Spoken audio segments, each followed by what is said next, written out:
Welcome to The Fight with Teddy Atlas, presented by Dynamic Striking. I'm Ken Rideout, joined as always by the voice of all combat sports, the legend Teddy Atlas. Teddy, how you doing? I'm doing good.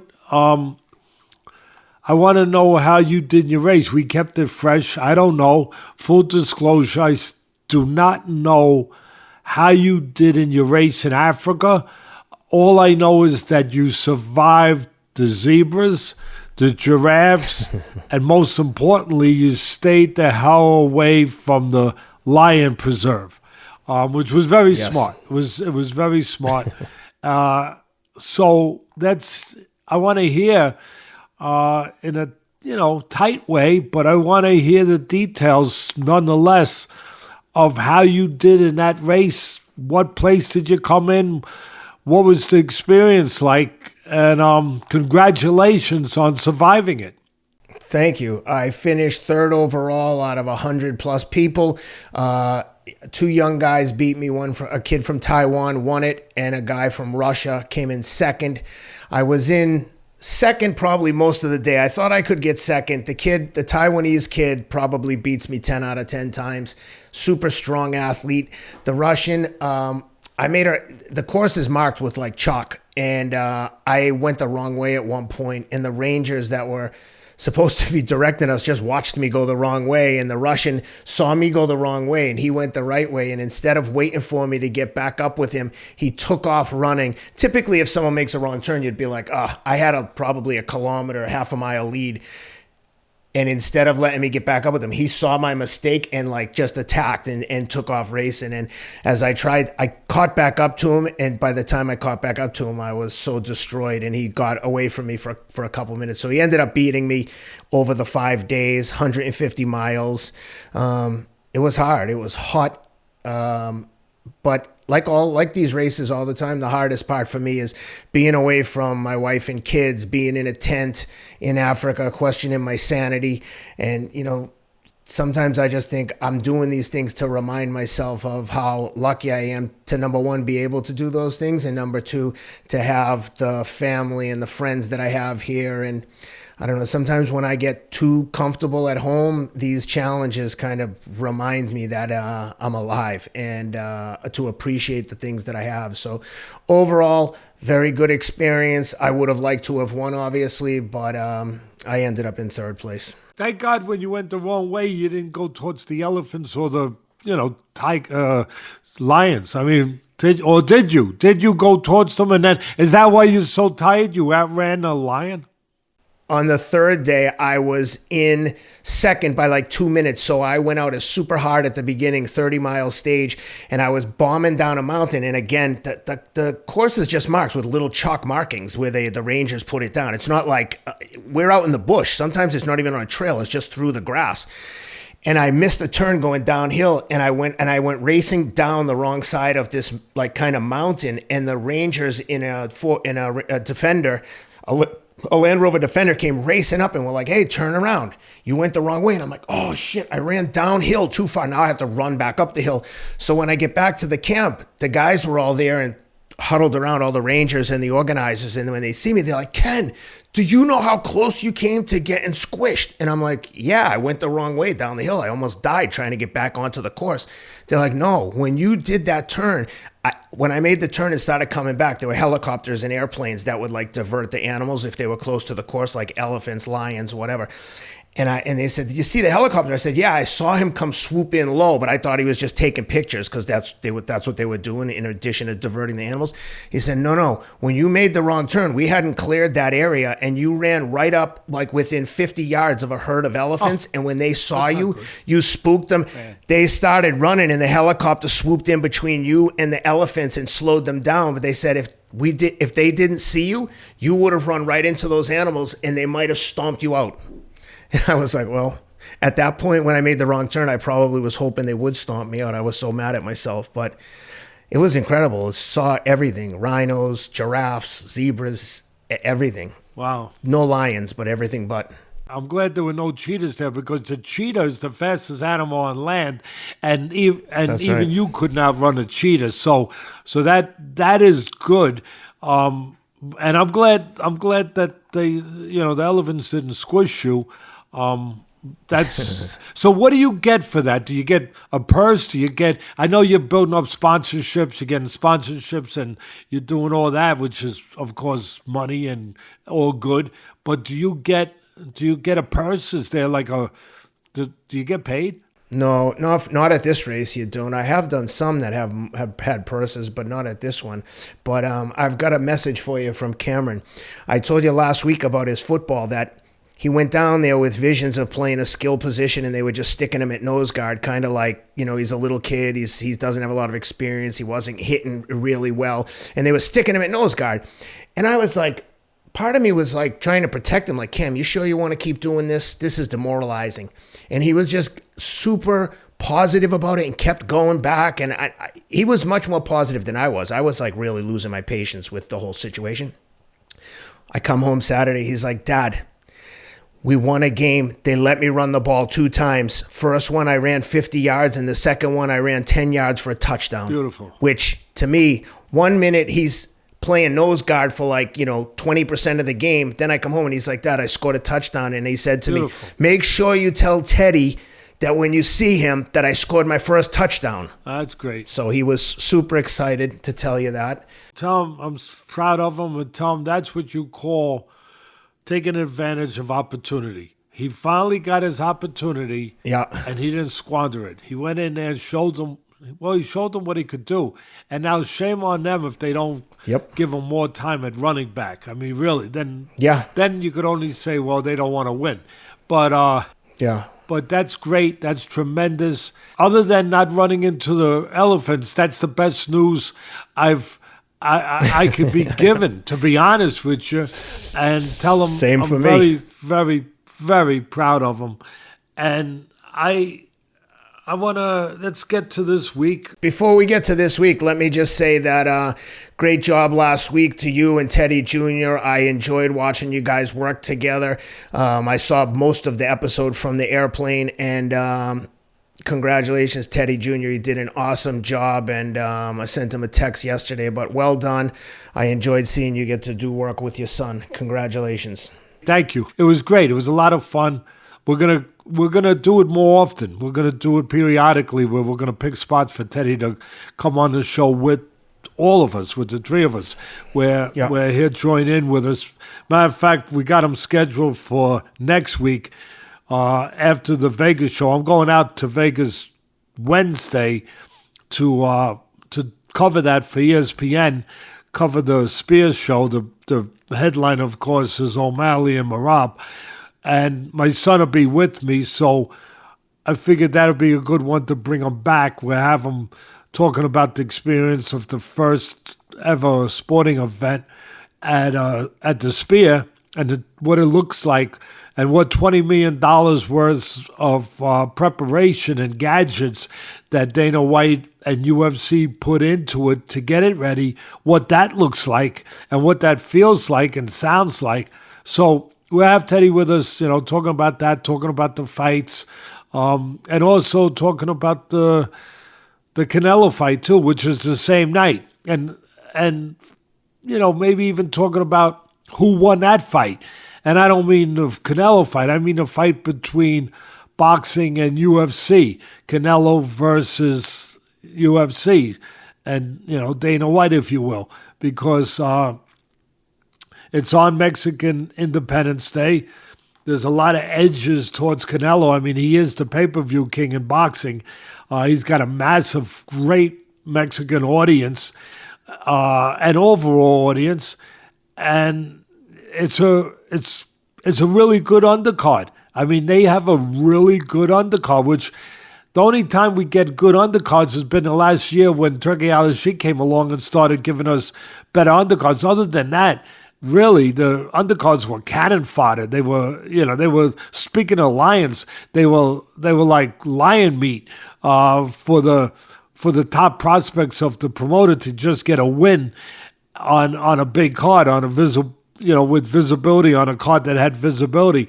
But now it looks like Heyman and company with Canelo, they're following suit like Alashik, and they're actually giving us a good undercard, which again, boxing had not been doing that for forever. So that's good. And, so it's going to be interesting to see who does better. Look, it's already been chronicled that UFC had to drop their ticket prices. They were very high. They dropped some of their ticket prices. Boxing, of course, the ticket prices were not nearly. So that's obviously a big help towards Canelo and his card, that the prices are cheaper. And the prices are so high, obviously, for UFC and being at the Spear and all that. And it's on Mexican Independence Day. That helps, of course, the Canelo cause. And like I said, they have a really good undercard.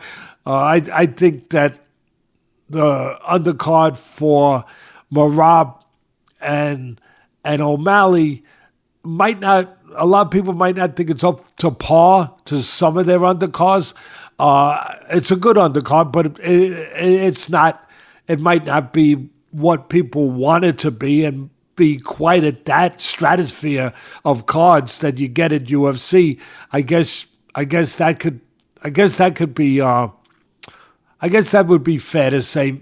But we'll see. Don't forget, at the end of the day, before you can really judge who's going to win between UFC and Canelo, you got to see the pay-per-view numbers. That has to come in to really, really, truly weigh in on who wins. So we'll be here next week with my son with us doing that. And hopefully we'll have a lot of good stuff to report on. But we got some good stuff to talk about here. Yep. Let's jump into it. Let's start with the Inoue card. Starting with the co-feature, Tego Higa loses a unanimous decision to Yoshiki Takei. I know you saw that fight. What'd you think? It was a great fight. Great finish. Great fight. Takei, he's a southpaw. He's the champion. He's now 10-0 with 8 knockouts. Bantamweight, WBO bantamweight champ. Higa is an ex-WBC flyweight champion. He's 21-3-1 with 19 knockouts. Really, really contrasting styles. Takei is a guy that real long arms, likes to control range, catch you on the way in, keep you at the end of his punches if he can. But the problem with Takei, he's got a defensive flaw in his style. He drops his hands and kind of gives up that advantage of, keeping range by throwing straight punches. He drops his hands to throw uppercuts. He loves the uppercut. Drops his hands and he gives up. He does something I always talk about, not letting my fighters do. He gives up defense for offense. He does it all the time. And he does it to the point where you could depend on it, where you could time him. You could punch him between his shots. You could catch him going straight back with his hands down. He goes straight back on a line. You can time him. And it took a while for Higa to really get into stride, into gear, although he was catching him in spots. But early on, I thought Takei was winning the fight with controlling the range to the most part, landing big uppercuts and, those kind of punches. He is a real... He isn't a... Takei is an action fighter, action offensive fighter. And part of the action and part of the mistake about him, part of the draw, what makes you like watching him is his defensive flaws. Because while he's giving you that offense and he's giving you all that action, he's giving you chances to hit him. So early on, he's ahead in a fight. But then Higa came on like a freight train down the stretch, applying pressure all night, trying to wear him down. And it looked like it was finally paying off, where he was getting, the pressure was starting to wear down Takei. He was starting to get to him, catching him really big shots. And like I said, coming on like a freight train down the stretch, knowing that he was behind on the cards, or figuring he was behind on the cards. And it really culminated into where Higa drops Takei with a left hook behind the ear. His legs went out from under, but it was a legitimate knockdown. He caught him behind the ear with the left hook. He drops Takei, and now you got to wonder, wow. Takei gets up. He's got all the heart in the world, as does Higa. That's why it was a great fight. Takei gets up, real drama. He gets up and comes out in the 12th, and I always talk about it, Ken. It's not just enough to fight like a champion. It's about behaving like one. And he behaved like a champion. Oh, my goodness. Takei comes out with a relentless, like almost frantic, but a relentless attack. Like he knew that this title was being threatened after that 11th round knockdown, and he knew what he had to do. He knew how he had to act. He had to act like a guy who wanted to keep his title. And damn it, he did. He came out there, like I said, in a like almost desperation, just with just relentless pressure and punches. He did to Higa what Higa had been doing to him, and he flipped it around. And he was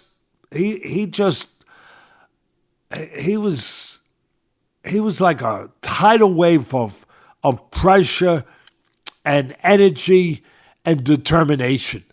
It was really something.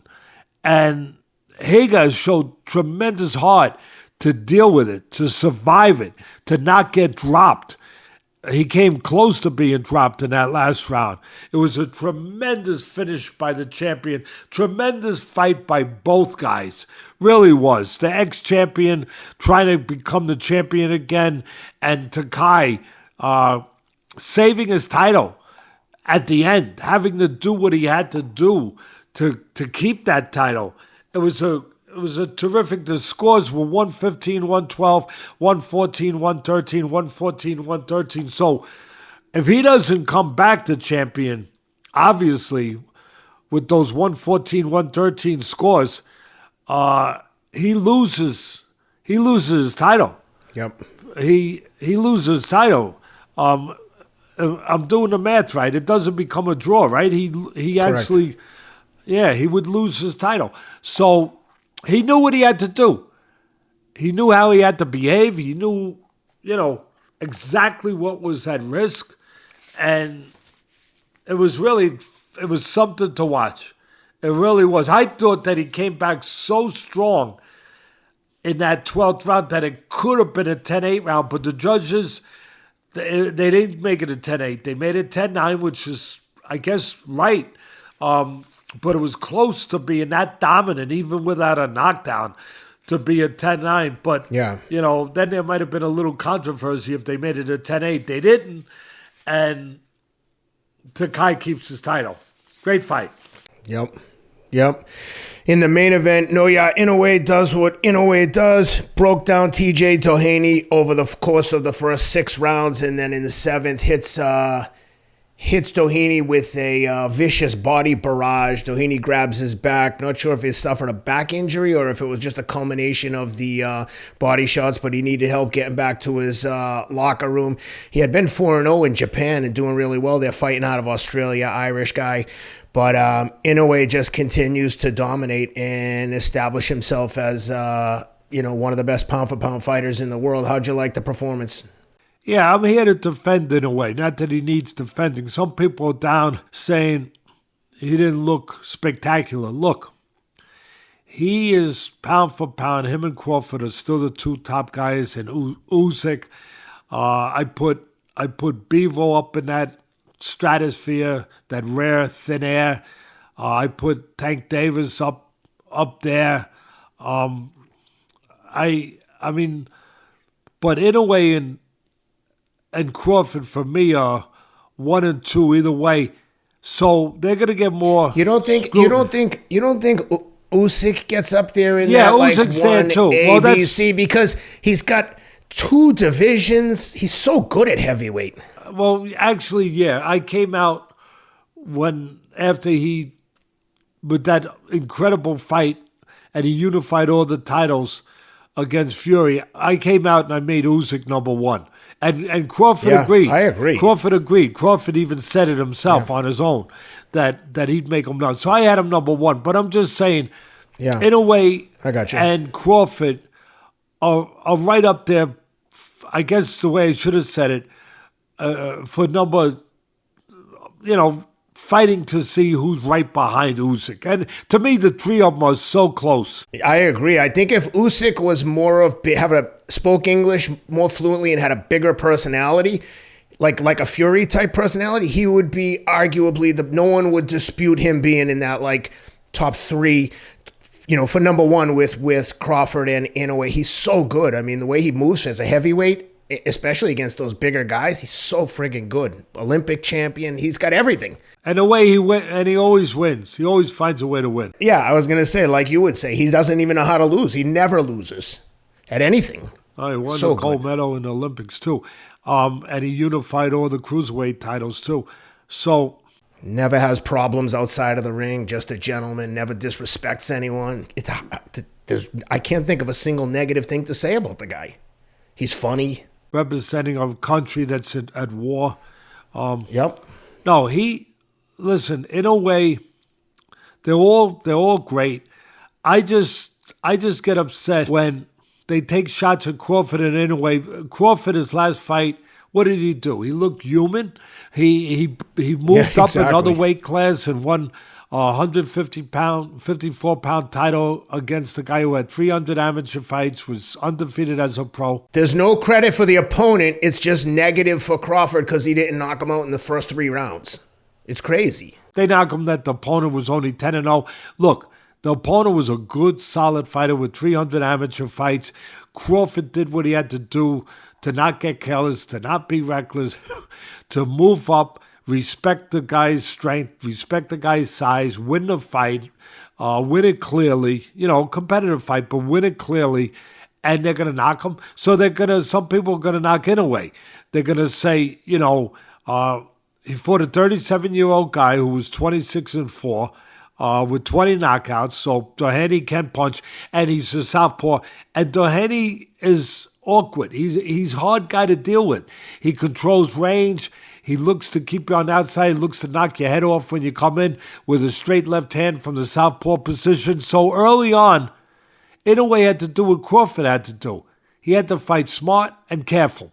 He had to fight very deliberate, very on point, where he couldn't make mistakes. So he did.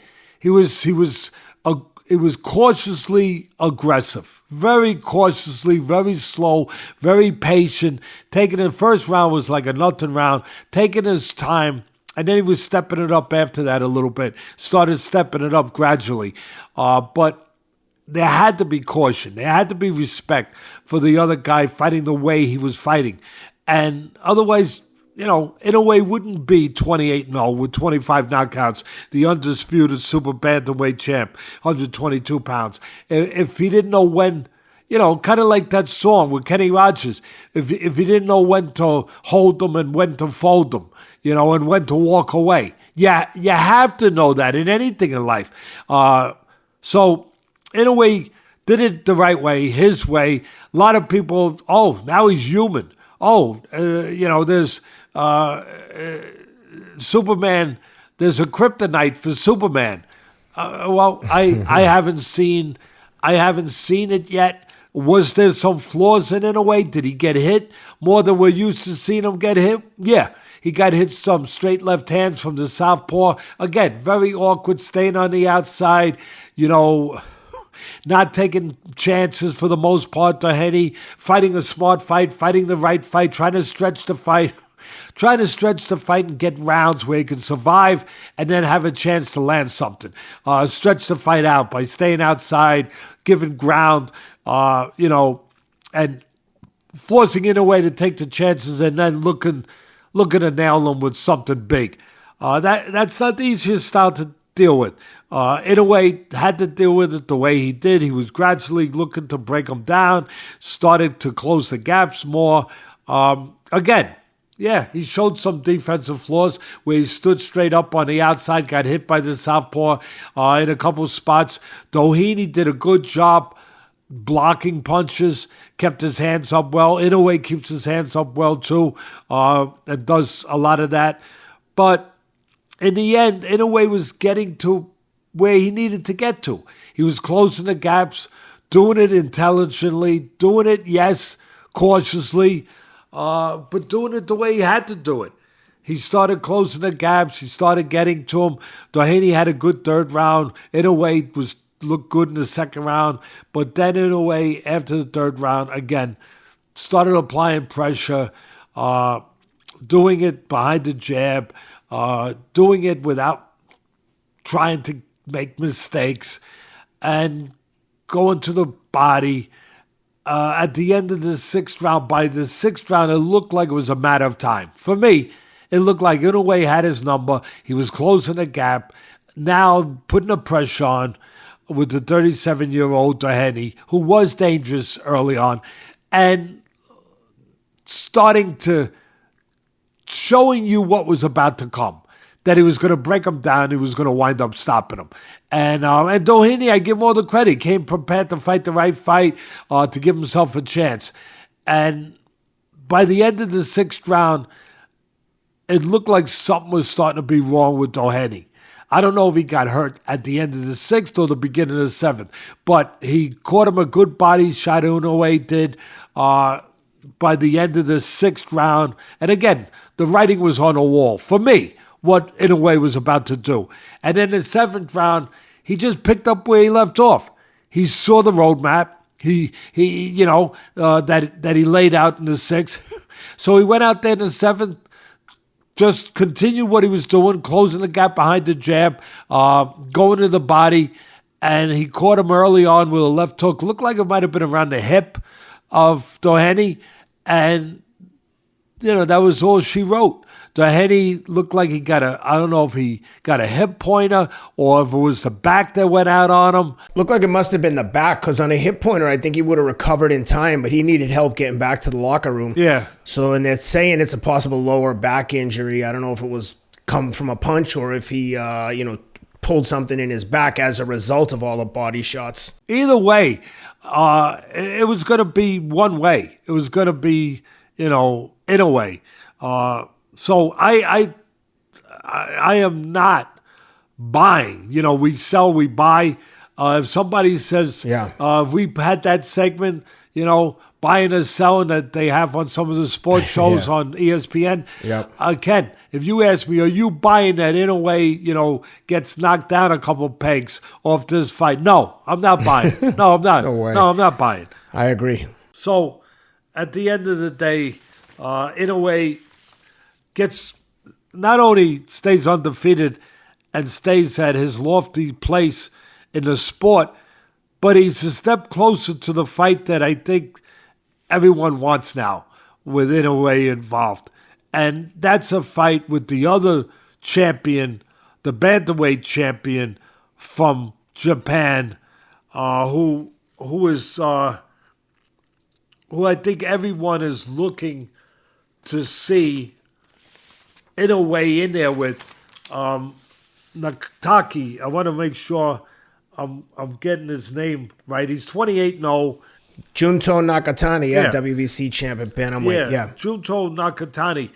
Now, I guess Aaron wants to try to get to where they can make that a super fight over there, or over here. I would assume it would be over there, but they're heading towards that. They're heading towards that fight, and that would be that would be quite a fight. I'll tell you why. Because that's his style. Nakatani he's tall, he's long, he can punch, and he's disciplined with his identity. He knows his identity. He knows how to fight tall. He doesn't give in. He keeps his range. He makes you fight his fight. He makes you come into dangerous waters, go through a dangerous neighborhood, and he looks to mug you. And he looks to mug you when you do that. So him being tall, long, Nakatani controlling the outside, looking to catch the great Inoue, who's going to press the fight, obviously, to catch him coming in with uppercuts and, counter shots. That would be an intriguing. Yeah. For me, that's a fight that's off the radar. We're all talking about we'd like to see, we're going to see Beterbiev, obviously, in Bivol. We can't wait to see that. That's going to be great. That we'd like to see Canelo and Benavidez. Doesn't look like we're going to see that. We'd like to see, I'd like to see Tank Davis with what's his, the undefeated kid from Newark. Shakur Stevenson. Yeah, I'd love to see that. Yeah. I mean, there's fights we would love to see, but off the radar because we don't know as much about it. It's over in Japan where it's more known. But I'd love to see. Well, when they're fighting on a Tuesday morning at 4 a.m., it doesn't exactly appeal to an American audience. That's a good point. But I'd love to see that fight with Inoue and Nakatani. I think we're going to wind up seeing it. But I think that Inoue is saying, my son told me this, that Inoue is saying that before you're going to see that, he wants to see Nakatani, who obviously hasn't fought the level of guys that Inoue has yet, but he would like to see Nakatani fight his brother, Inoue's brother, who is Takuma. Yeah, who is also a world champion. At the same division, bantamweight 118. They both of Nakatani and Inoue's brother have titles there. WBA for Inoue, exactly. WBC for Nakatani. Yeah, exactly. So he'd like to see him fight him. And he's in position where he probably could make the demands for that to be. I'm sure. That to be one of the demands. But I also want to give credit where credit is due. And we talk about, and I try to give credit to all the people that deserve it and the top trainers out there. There are a few. There's not a million of them, to be honest, but there's a few. But the father of Inoue, he deserves credit as a top trainer. He really does. He not only trains Inoue, but he also trains his brother, who we just talked about, who's also, as we said, a world champion. His father reminds me Lomachenko's father. Yeah, I was going to say Lomachenko. Even the fighters, they have similar disposition, demeanor, attitude. They don't say a lot. They just handle business. They're tough. They remind me of spitting image of each other in terms of like what they represent. Yeah, I agree. I mean, what you just described, I couldn't agree more. I mean, what you really described was they're not only bringing them up as, champion quality fighters, but quality people too. They're doing a good job, which other fathers out there's plenty that have done good jobs too, but we're talking right now about these, and they've done a good job. And there's plenty who have not done a good job. Of course there are. But these two have done a heck of a job raising their kids as both people and as champions. That I think from what we know, I think any father would be proud of them to be their sons. Definitely. But anyway, that's what happened in that fight.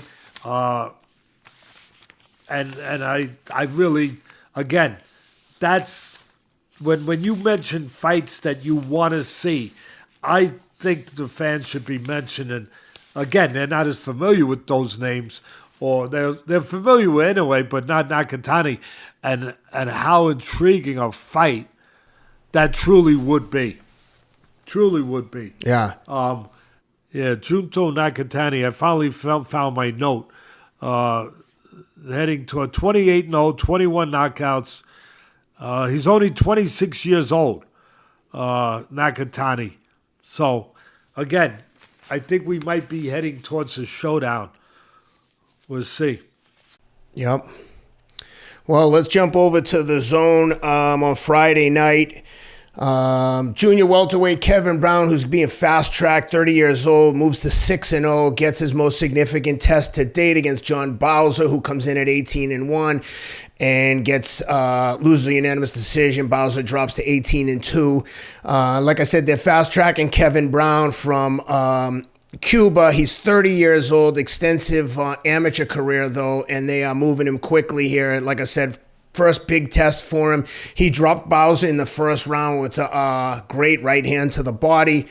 Bauza got up and fought tough though, and they went 10 rounds, 98-91, 97-92, 96-93. Convincing win for Kevin Brown. How'd you like it? What do you think? is he up to the hype, or is it a lot of hot air? No, he can fight. I like him. He's a sharp-looking prospect. He's 6-0, 3 knockouts, like you said.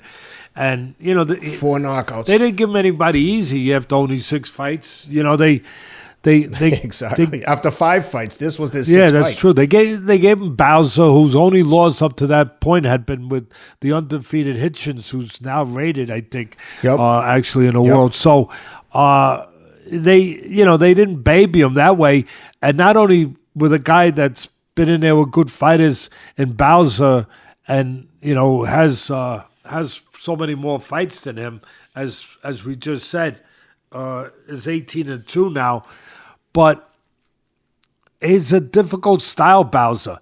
I mean, Bauza he's a southpaw. He's got an awkward style. He's not the easiest guy to navigate against and to figure out there. And Brown figured it out. He figured, pretty early. He went to the body. Beautiful, as you said. He scored a knockdown in the first round. Beautiful picture. I mean, like a laser aimed punch to the solar plex. I was shocked that Brown got up because a lot of those Bauza, because a lot of those guys, I was too. They get hit those shots to the solar plex or the liver, but this one was to the solar plexus. A lot of guys don't get up, and nope. He got right up. He got up. He not only finished the round, he went 10 rounds. Yeah, he deserves a lot of credit because he, like you said, that shot to the solar plexus make you feel like you're having a heart attack. No, I tell you, it takes everything out of you.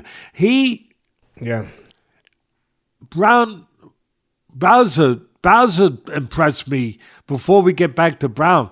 Bauza impressed me just what we're talking about, getting up and then fighting 10 rounds after that. And I agree. And being in that fight. Look, Brown is a guy who looks the part of a prospect. He looks really sharp. Everything he does is quick, sharp. He's flashy, good hand speed, good defensively.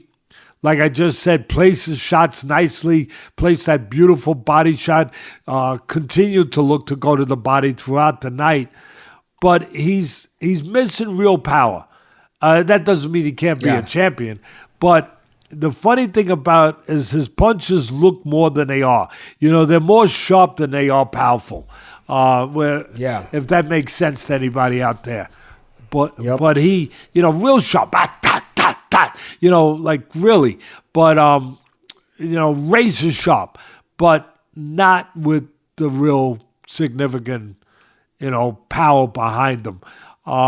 Like you would say, punches are born, and he just doesn't have that sting on the end of them. But like you said, he's sharp, and he also has the maturity of a 30-year-old man. That's a significant factor, I think, having been around just that much longer than a typical prospect in his early 20s at 6-0. Yeah, and that's one of the reasons why at only 6-0 you can put him 10 rounds because of that maturity, that age, the amateur background, all of that contributes to why you can move a guy faster, which you can with guys that have big amateur experience. You can, and that are mature from that amateur experience. You can, and often do, move them faster because of that. So anyway, at the end of the day, he's a prospect, Kevin Brown. I just want to report that to the fans because I could have easily skipped that one, but it was a Friday night. It would have been kind of easy to skip over it, but we try not to skip over, even though we're going to get to the mailbag one of these days. I don't really look at too often, like I told you. The fans know that. I don't look at the comments too often unless somebody shows them to me. But I had prepared for the mailbag, the mail room, where we're going to put a new part in there, a new segment in the show a couple weeks ago. And I tell you, I scratched my head. You know why, Ken? And I don't have them specifically in front of me. I really don't. Everyone deserves their opinion. I don't care. Fine. But some of these comments, the people just either they have a very heavy residue of wax buildup in their ears, or they need cataract surgery because.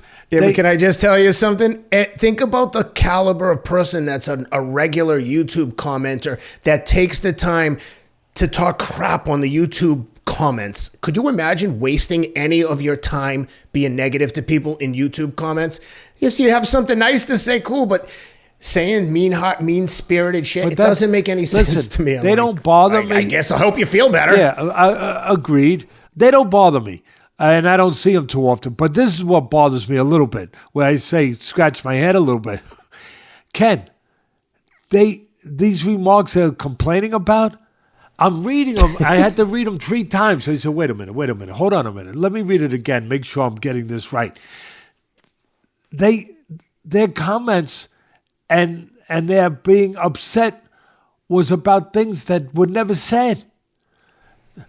No, seriously. Yeah, but you also notice that the name of the commentator is like Rumpelstiltskin 678. Yeah. It's not, the guy never puts his name in his picture. YouTube comments are like the lowest common denominator. They're anonymous, but foolish nonsense. But even if you want to say something, whatever, and I agree with you, but if you want to say something that's not the nice, whatever, you shouldn't really do it. If you have constructive criticism, fine. Unload. But being mean-spirited and nasty is stupid. But no matter what you're going to say, be accurate. Oh, my God. I agree. Ken, I'm reading this, and he's saying, oh, Teddy, you didn't say this. And I'm looking, I'm saying, actually, I did say that. Actually, oh my God! I said I actually did. Usually it's projected. Oh, by the way, Teddy, it wasn't a knockout. And then I'm looking at it and I said, I didn't say it was a knockout. I didn't say the fight ended in a knockout. I might have said that he was trying to get the knockout. Do they hear that? Those are the kind of guys that will point out punctuation mistakes or spelling errors in an email or a tweet. Like, oh, you spelled your instead of you are. All I'm saying is, go ahead. God bless you. Come, keep watching. Please subscribe. Please keep building us up. Please, if you like.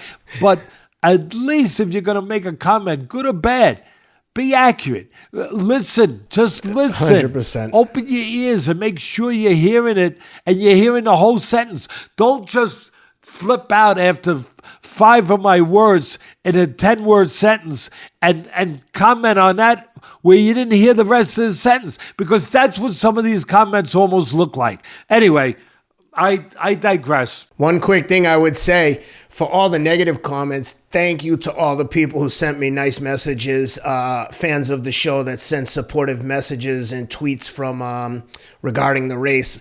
I saw all the comments and the DMs that people sent. We have incredible fans, Teddy, and 99% of the people that watch and support the show are lovely. I sincerely appreciate everything I see. I don't want to take too much time to comment on the idiots that are just spewing nastiness, but thank you to everyone that left the nice comments. I appreciate you. All right, let's get into last fight from the weekend before we get into the previews.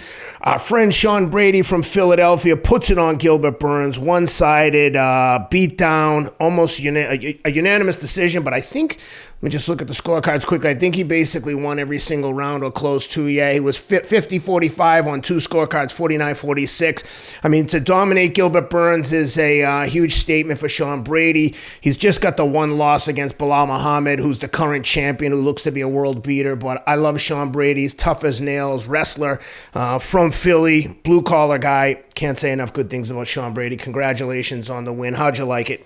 Listen, good, hard-fought, contested, really hard, gritty, hard-fought fight. And one thing you missed, or one thing you left out. Yes, he beat a incredible.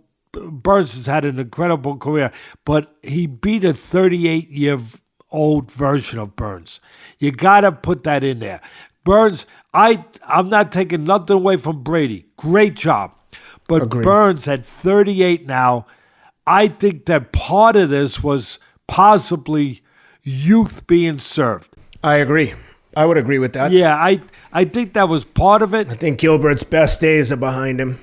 Burns, still dangerous, still going to beat a lot of guys. Yep. But at the top level, he's just not able and the great DC and the commentators who were all great, Paul Felder, all of them, they're great. No, it wasn't John Adden. It was the guy who fills in for him. Brandon Fitzgerald? Yeah, they all were on it. But I would say that at this point, Burns is not able to be consistent full rounds for 5 rounds offensively. He's not able to keep that offensive consistency, and there was probably spots where, to my point that youth was served, there were probably spots where if I was commentating, I might have just added one thing, that maybe Burns at this point in his life couldn't pull the trigger. Just couldn't quite pull the trigger on things that he wanted to do that he could have done maybe 2 years ago, 3 years ago. But still, I agree completely. A tough fight. He hung 5 rounds with Brady is impressive enough at that age and stage of his career. Brady, give him both fighters. Both fighters are well-rounded, spectacularly well-rounded. Tremendous on the mat. It was a battle of striking and wrestling. That's what it was. It was striking and wrestling mixed in. And Brady did a great job striking.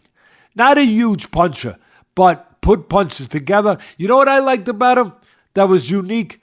He is so smooth and graceful at sliding in with his punches. He just slides in like he's on ice skates. He slides in smoothly on the canvas while throwing his punches with a nice rhythm, a nice flow, really smooth.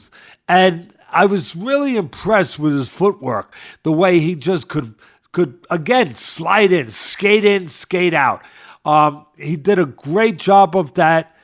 Best way I could describe it was that. Puts his punches together really well, uses the jab well. Burns was looking to land more powerful shots, bigger shots, using his jab too. But again, the offensive consistency wasn't quite there for Burns. But he still made it so interesting. He landed some big shots on Brady. And Brady's only loss, you alluded to, was to the great Belal Muhammad. He got TKO'd in that fight. So questions about Brady at this next level, he answered the questions. He answered the question about his chin. He took some big shots from Burns. Big shot. He got affected with them. He definitely got hurt a little. But he handled them, handled the big shots, did what he had to do. He was magnificent on the mat, as Burns was too. The two of them jousting, scrambling for position. It was great to watch that kind of grappling at that level. It really was. Yeah. The maneuvering, everything else, back and forth. Really, really an interesting, good fight. Even though Brady won every round or 4 of the rounds, whatever, they was still tight enough. There was still rounds that something could turn. Like I said, Burns did test him. Brady passed the test. He graduated. I think he's ready, for top guys now there. I think he showed that his cardio is terrific. They were. It was a nice, real, professional, solid fight. Yep. Excellent. Teddy, one of the things that people were asking me is, what did I carry with me for 5 days 20 pounds, Africa? 20 pounds on your knapsack of AG. 20 pounds. That's right. Athletic greens every single day. I'm not kidding. I took this every day, if nothing else, to make sure while I was eating those freeze-dried camper foods, I was making sure I was getting all my vitamins, minerals, nutrients, probiotics, and prebiotics, because Athletic Greens is made with 75 whole food source ingredients, mixed into a green powder. You mix it up with some water. Couldn't be more convenient. I've been taking it for years. I never miss a day without Athletic Greens. I genuinely use this every single day. Go to athleticgreens.com/Atlas and they'll send you 10 of these free travel packs with your first purchase. The travel packs go everywhere with me. I think you guys will love them. Give it a shot. If there's one supplement I never skip, it's the Athletic Greens. athleticgreens.com/Atlas to take advantage of the special offer. 10 free travel packs with your first purchase. Let's get into some previews. I want to do one thing before that. I always talk about, I try to give people their dues. And of course, if I think they need to be swatted a little bit, I swat them. I don't, but I'm fair on both sides, I think, whoever it is. But I wanted to give a little, it just hit me. It hit me during the Inoue fight. When the announcer, we talk about ring announcers, there's so many of them popping up all over with their new, one guy trying to outdo the other guy with hyperpole and with this or with that. You know, I don't know if they're taking the Athletic Greens, but they're full of energy. They're full of energy, and they're trying to reinvent the wheel every time, every time they're on. There was one guy, it just reminded me, and I had to give him a shout out, John Lennon Jr. His father was an iconic guy, but when he does his shtick, or if you want to call it that, and delivery while announcing, it just doesn't sound like shtick, and it doesn't come across as over the top. As or fabricated, if you will, as many of the others do sometimes. Quite frankly, it's just done with more class than hype. At least to me, I've heard him a million times. We've all heard him a million times, but I was listening to it, and it was in Japan. Japan is more of a quiet atmosphere over there. Everyone's so polite, and it's quiet. And maybe that's why I was able to kind of hone in on a ring announcer, caught my attention. And I said, wow, what a breath of fresh air. A guy that, doesn't try to blow the roof off the freaking stadium with his call, and just does what is appropriate. Oh, the actual ring announcer in the ring, Jimmy Lennon Jr.? Yeah. I think you might have said Johnny, but Jimmy, I think it's Jimmy Lennon Jr. No, it is Jimmy. No problem. John is dead. Yeah, John is dead. I think it's spelled different. No, it's Jimmy. No, it's Jimmy. You're right. Yeah. John is dead. I know that. I'm sorry he is. He got killed. I think John Lennon spelled his last name a little different than Jimmy Lennon Jr. But I figured that's what you meant. But I think the last name sounds the same, but I got the wrong first name. Yeah. But unfortunately, John was a better singer and composer than Jimmy. But not a better ring announcer. Classy Jimmy Lennon Jr. Yeah, classy Jimmy Lennon. Perfect description of him. Yeah, really. And I mean, poor. I would say he's the polar opposite of Bruce Buffer, for instance. Yeah, and who's doing cartwheels in there before he does the announcing. But I like he's Buffer. enjoyable I like too. Bruce but Buffer. Totally different. I think totally Bruce different Buffer style. works for that sport. Yes, 100%. But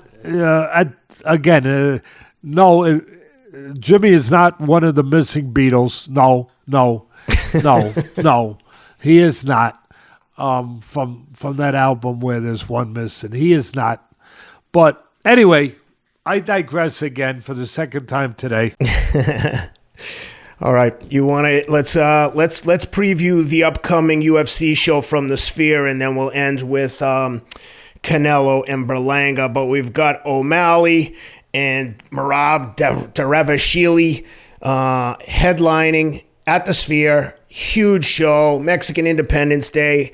Can't wait for this one. These two guys have been chirping each other for a long time, but I like the way that they are going at each other. There's a level of humor to it. Obviously, they want to kill each other, but I like the way that they are promoting this fight. I like both of the guys, incredibly entertaining. Merab is a Strong Island guy training out with Ray Longo, and Matt Serra O'Malley out in Arizona. I think he trains in Arizona. I know he lives there. But anyway, can't wait for this one. What are you looking for out of both guys? Do we have a my bookie Yep. element? I'm going to get you the lines. All right, so Yep.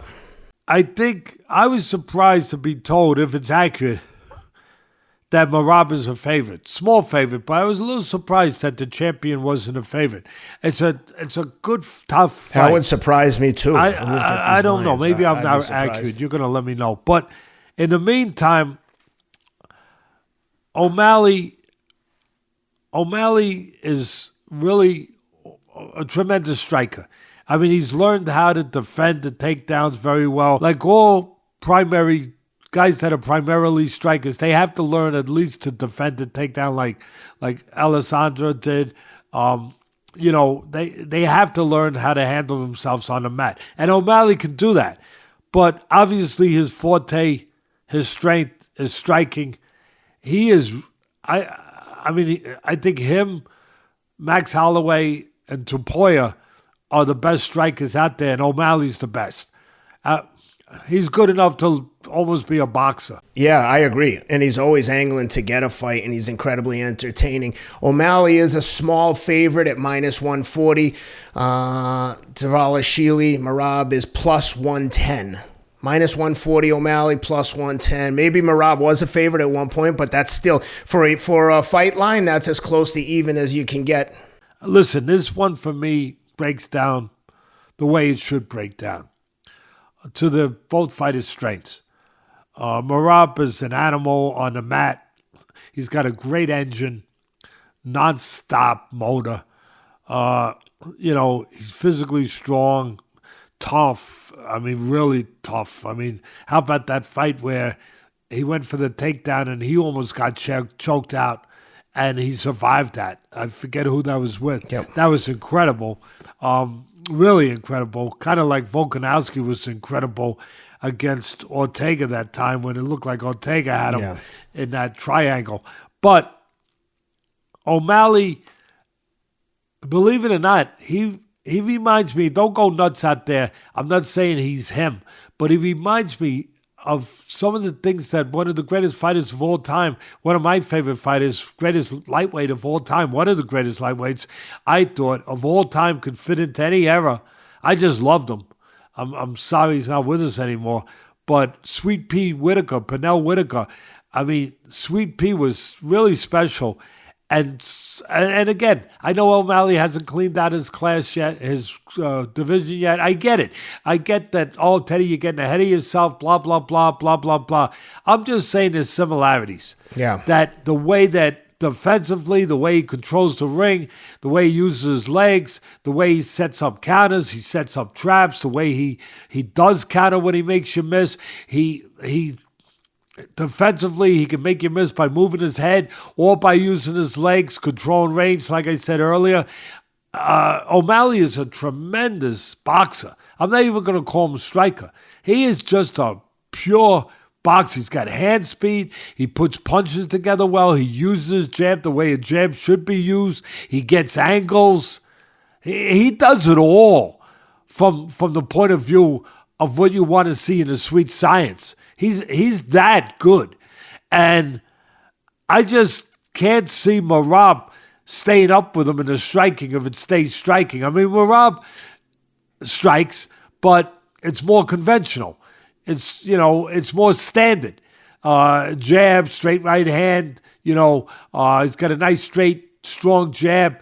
But I cannot see if this stays in a striking way, the way obviously O'Malley wants to keep it. If he can control the geometry of that ring where he doesn't allow Merab to shoot in and get his legs, if he can avoid that for the duration of the night, the duration of the fight, I can't see O'Malley not keeping his title. And if Merab gets reckless like Sterling did and reaches in for one of those shoots, he could get caught a counter. A counter right-hander, counter left hook, or counter uppercut. And O'Malley, if everything I described wasn't impressive enough, he switches from lefty to righty to make it even more difficult to figure him out, and he doesn't miss a beat from the southpaw or the orthodox stance. I like Merab. Tough guy. It's going to be an interesting fight. He had the cut a few weeks ago. I don't know if that's going to play into it. If it's healed up 100% or it's going to open up during the fight or above his eye. But at the end of the day, I'm going with O'Malley. I'm going to go with O'Malley. Again, if Merab reaches in, O'Malley's wiry. He can punch. He gets good leverage on his punches. Even though he don't look like a punch, he's a skinny kid. But those skinny kids, they do get the leverage in their punches. I've chronicled that many times about the history of boxers, whether it was Carlos Zarate, whether it was Alexis Arguello, Bob Foster, Tommy Hearns, whoever. Those skinny guys can punch. If Merab reaches in, it could be a problem. If Merab does figure out a way to stabilize O'Malley on the outside, where he can close the gap without leaving himself vulnerable, and he can get to the legs of O'Malley, then O'Malley's going to have a problem, or possibly have a problem. I'm taking O'Malley by decision. Yeah, I like it. When you were thinking about reaching, I was just thinking about what O'Malley did to Merab's stablemate in Aljamain Sterling at that fight in Boston that we were both at when he clipped Aljo, put him right away. So I'm sure Merab will be looking to get revenge for the whole camp. But super excited for that one. If you're going to wager on the bet, please consider to go into MyBookie. Go to mybookie.ag and use the promo code ATLAS for a 50% credit on your first deposit up to $1,000. You deposit $2,000, they'll give you another $1,000 to play with. MyBookie.ag, promo code ATLAS. Now let's get to a almost prohibitive favorite. Canelo Alvarez and Edgar Berlanga. Before this fight was made, I'd say a fight no one was looking for, but nevertheless, it's being made. Alvarez is a minus $2,300 favorite, plus 800 on Berlanga. Over under 8.5 rounds, even money. Over 8.5, under 8.5, both minus 120. What are you looking for in this one? And does Berlanga have a chance? Look, Berlanga's young. He's undefeated. Hasn't learned how to lose yet. And he's got talent. I just don't know if he's ready. I'm going to say he's not yet ready. The thing that makes me nervous about his mental game and the fact that he bit an opponent, and I'm not trying to pick on the kid, but let's just talk about the facts of the facts. Like the mental state you have to be in to bite someone and to that level of frustration is, I just question how in control of his emotions he is. Yeah, like I was starting to say, mentally, I don't know if he's ready, not just physically, technically. I think, he's got talent. But I don't know if he's mentally, and I'm going to say he's not. But for the sake of handicapping, I have to make a choice one way or the other. I don't know that he's ready. I didn't think Munguia was ready, even though he had more fights. I didn't think Munguia had enough fights at that level or on that stage to be ready, even though he had a huge amount of fights, twice as many as Berlanga. But I also thought that Canelo picks these guys for a reason, where he sees something, either they're not ready in certain ways in that way or their style. He thought Munguia, which he's right, was vulnerable defensively, which he is. He's getting better, but he is. He's vulnerable defensively, Munguia. And he thought, with the heart of the Mexican that he is, he thought he would engage him. He was right. He did engage him. And Canelo's a good counterpuncher, good power. And if you engage him, he's going to counter you. He's going to have a chance to hurt you.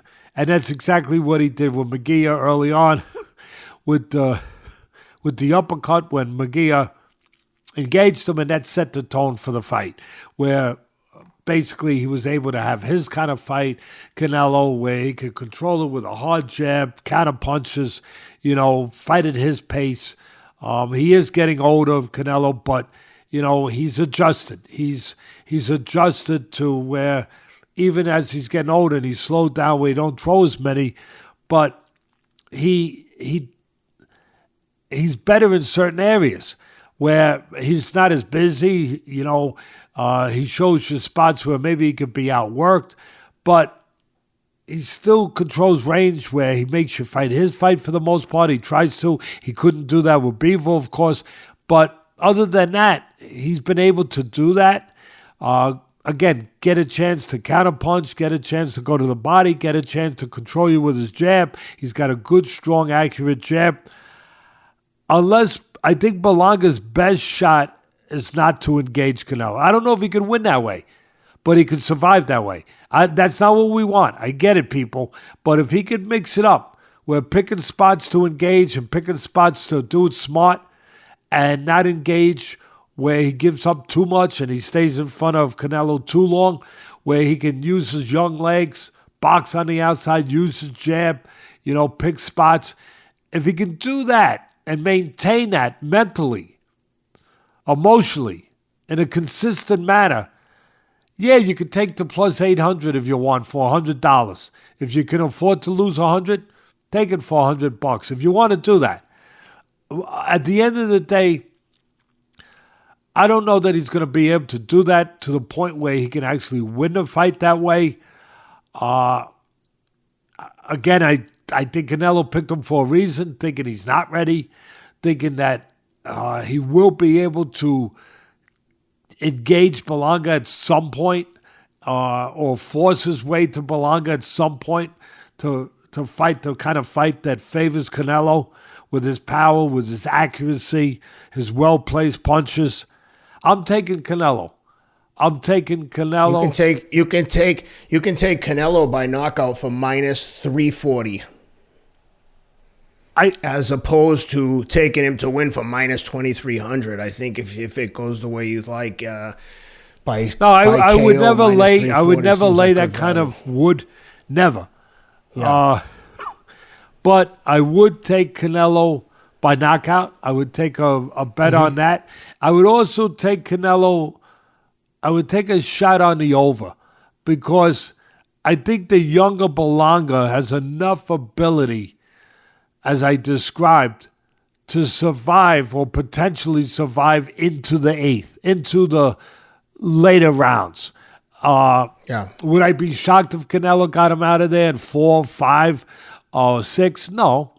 But if I have to make a bet or I want to make a bet and I got to go within the confines of what is laid out there by, obviously, the bookmakers, I would take a shot at going over 8.5 rounds and also put a little bet on the knockout. Because this way I protect myself a little bit if he knocks him out earlier. If Canelo gets to him earlier, I got the win there. If he winds up getting to him after 8.5, I win on both ends, which would be a nice bonus. Yeah, well, that's all I got for you, Teddy. We covered all the fights coming up. We covered everything that's happened for the last week and a half. You got anything else before we wrap things up? No, just that, like I said before, I know the fans we can't do every fight, guys. I know it's a nice undercard. I know it's a curious undercard or an interesting undercard with Lara and Danny Garcia, Plant and Trevor McCumber, who's undefeated. You got Fulton and Castro. You got Rolando Romero and Manuel James. That's a good undercard. That's a great We don't have undercard. time right now. We don't have time now for me to handicap every one of those fights, but enjoy them. Enjoy, of course, the UFC, whatever is your choice of combat. Enjoy it, and we'll be back next week to talk about it. I'll be out in Vegas with my son. We'll be at the Spear. We'll be on next week. As I said, my son will join us and give you his perspective of what the Spear was all about, what that card looked like, and everything that hopefully you want to hear. And there you have it. Guys, if you're watching on YouTube, please like and subscribe to the show. It helps us a lot. Please. And we appreciate everyone for being with us. Teddy, it was great to see you, and I will see you next week, and I'll look forward to hearing all about the Vegas experience. Have a great week, everybody. Boom.